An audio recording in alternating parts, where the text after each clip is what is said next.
नमस्कार दोस्तों, स्वागत है आपका। आज के न्यूज अपडेट में बात करेंगे टीजीटी पीजीटी की परीक्षा को लेकर। इसके अलावा 69,000 शिक्षक भर्ती के केस और 69,000 आंसर की प्रकरण पर। आंसर शो को लेकर के जहां टीम के बीच आपस में ही खींचातानी मची हुई है, वहीं वकील को लेकर के भी काफ़ी बड़ा बहस हो चुका है टीमों के बीच में। तो पिछले दिनों हुए केस सुनवाई में जहां संदीप दीक्षित सर उपस्थित हुए थे, वहीं पे एलपी मिश्रा सर भी उपस्थित हुए थे। तो सभी ने अपना अपना पक्ष रखा कोर्ट में। टीम के अनुसार जनवरी तक का हो सकता है कि केस फाइनल हो जाए और नियुक्ति पत्र मिल जाए, क्योंकि अब केस में बहुत ज़्यादा टाइम नहीं लगेगी। वहीं कोर्ट ने भी पीएनपी के आदेश का अनुपालन पीएनपी को जो है आदेश के अनुपालन कराने के लिए 2 माह का मौका दिया है। तो 69,000 शिक्षक भर्ती में हाईकोर्ट का निर्देश क्या है कि इलाहाबाद हाईकोर्ट ने 69,000 शिक्षक भर्ती मामले में खंडपीठ की ओर से पारित किए गए आदेश का अनुपालन कराने के लिए परीक्षा नियामक प्राधिकारी पीएनपी अनिल भूषण चतुर्वेदी को 2 महीने का समय दिया। कोर्ट ने कहा है कि इसके आदेश की तिथि से 2 महीने के भीतर खंडपीठ के 25 अगस्त 2021 के आदेश का अनुपालन किया जाए। यह आदेश न्यायमूर्ति रोहित रंजन अग्रवाल ने रोहिणी पटेरिया की अवमानना याचिका पर सुनवाई करते हुए दिया है। तो याचिका अधिवक्ता राहुल कुमार मिश्रा की ओर से कहा गया है कि खंडपीठ ने अपने 25 अगस्त 2021 के आदेश में कहा था कि शैक्षणिक परिभाषा वाले प्रश्न के चारों विकल्प को गलत मानते हुए याचियों को 1 अंक देकर के मेरिट के अनुसार उनका शिक्षक पद पर चयन किया जाए। खंडपीठ के इस आदेश के विरोध में यूपी सरकार ने सुप्रीम कोर्ट में गुहार लगाई थी, लेकिन उसे राहत नहीं मिली। याचियों ने 25 अगस्त के आदेश का अनुपालन न होने पर अवमानना याचिका दाखिल की। इस पर कोर्ट ने परीक्षा नियामक प्राधिकारी से आदेश के अनुपालन में हलफनामा दाखिल करने को कहा था। सुनवाई के दौरान पीएनपी की ओर से कहा गया कि 1 अंक देकर के सूची तैयार करने के लिए समय दिया जाए। कोर्ट ने उन्हें 2 महीने का समय देते हुए मामले की सुनवाई के लिए 9 फरवरी 2023 का तिथि तय कर दिया। वहीं बात करें तो प्रतियोगी से कमाए 1 अरब, परीक्षा का पता ही नहीं। टीजीटी पीजीटी के लिए आज विकी खान की ओर से प्रदर्शन भी किया जा रहा है। आज वहां पर सभी लोग एकत्रित हुए हैं। तो 4,163 पदों पर भर्ती के लिए 13 लाख से अधिक आवेदन आए हैं। उत्तर प्रदेश माध्यमिक शिक्षा सेवा चयन बोर्ड के जो प्रदेश की अशासकीय सहायता प्राप्त माध्यमिक विद्यालय में सहायक अध्यापक टीजीटी प्रवक्ता पीजीटी भर्ती 2022 के तहत आवेदन शुल्क से करीब 1 अरब रुपये कमा लिए गए, लेकिन भर्ती परीक्षा का कोई अता पता नहीं है। अभ्यर्थी परीक्षा तिथि के लिए चयन बोर्ड के चक्कर लगा रहे हैं। आवेदन की प्रक्रिया 16 जून से 16 जुलाई तक चली, बाद में इसे 16 अगस्त तक बढ़ा दिया गया। टीजीटी पीजीटी 2022 के तहत चयन बोर्ड को अब तक कुल 4,163 पदों का अधियाचन मिले। इनमें टीजीटी के कुल 3,539 और पीजीटी के लिए कुल 6,024 पद शामिल हैं। टीजीटी के लिए करीब 8,69,000 और पीजीटी के लिए 4,50,000 आवेदन आए। अनारक्षित अन्य पिछड़ा वर्ग से आवेदन के रूप में 750, दूसरे आरक्षित वर्ग से 550 लिए गए। प्रतियोगी छात्रों का कहना है अगर आवेदन शुल्क के हिसाब निकाला जाए तो लगभग 1 अरब रुपये, और जो ब्याज है, क्योंकि कम से कम परीक्षा फॉर्म को भरे हुए 6 से 7 महीने हो चुके हैं। बोर्ड को इतनी बड़ी रकम मिली है, लेकिन चयन बोर्ड की परीक्षा तिथि घोषित नहीं हो पा रही है।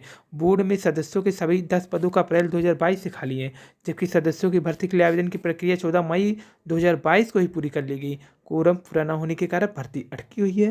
प्रतियोगी छात्र का कहना अगस्त में बोर्ड के अध्यक्ष से हुई वार्ता में आश्वासन मिला कि भर्ती इसी वर्ष पूरी की जाएगी, लेकिन परीक्षा का कोई अता पता नहीं चला। वहीं कापियों की धुलाई में धांधली की जांच शुरू। अम्बेडकर नगर यूपी बोर्ड परीक्षा में कापियों के मूल्यांकन के बाद उनकी धुलाई के नाम पर धांधली बरते जाने की शिकायत पर जांच शुरू हो गई। माध्यमिक शिक्षा परिषद के उप सचिव ने डीआई से प्रकरण की जांच करने को कहा। गोरखपुर अम्बेडकर नगर को बनाया गया था। बीएन इंटर कॉलेज से जुड़ा है शिकायत। इस बार यूपी बोर्ड की परीक्षा की कापियों पर होगा बारकोड यानी मोनोग्राम, जबकि मेधावी ओबीसी छात्रों को मिलेगा मुख्यमंत्री पुरस्कार।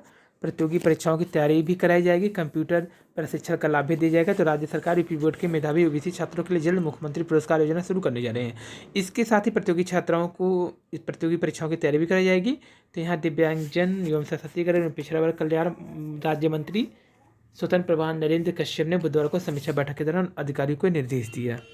और दुनिया के मुकाबले भारत में घट रही महंगाई, फिर भी ढील की कोई गुंजाइश नहीं, आरबीआई गवर्नर ने कहा। 14 मंडलों के सभी चयनित प्रधानाचार्य का पैनल जारी कर दिया गया। प्रयागराज, अलीगढ़, देवी पाटन मंडल, तो यहाँ पे 2013 की भर्ती है। ये 14 मंडल के चयनित प्रधानाध्यापक प्रधानाचार्यों का पैनल उत्तर प्रदेश माध्यमिक शिक्षा बोर्ड ने जारी कर दिया। 632 पदों के लिए भर्ती विज्ञापन 2013 में आया था। तो प्रधानाचार्य भर्ती 2013 में चयनितों का आज पैनल जारी किया गया 2022 में। प्राइमरी के शिक्षकों के लिए विषयवार की कोई बाध्यता नहीं। जबकि प्रकृति बचाने के लिए कनाडा में जुटे हैं 196 देश। कनाडा के मॉन्ट्रियल शहर में बुधवार को करीब 2 सप्ताह चलने वाले जैव विविधता पर सम्मेलन हो रहा है। जो कि COP 15 शुरू हुआ है। सम्मेलन में भारत से 196 देश करीब 20,000 प्रतिनिधि हिस्सा ले रहे हैं। प्रतियोगियों में मंत्री, वरिष्ठ अधिकारी, पर्यावरण विशेषज्ञ संगठन और पदाधिकारी शामिल हैं।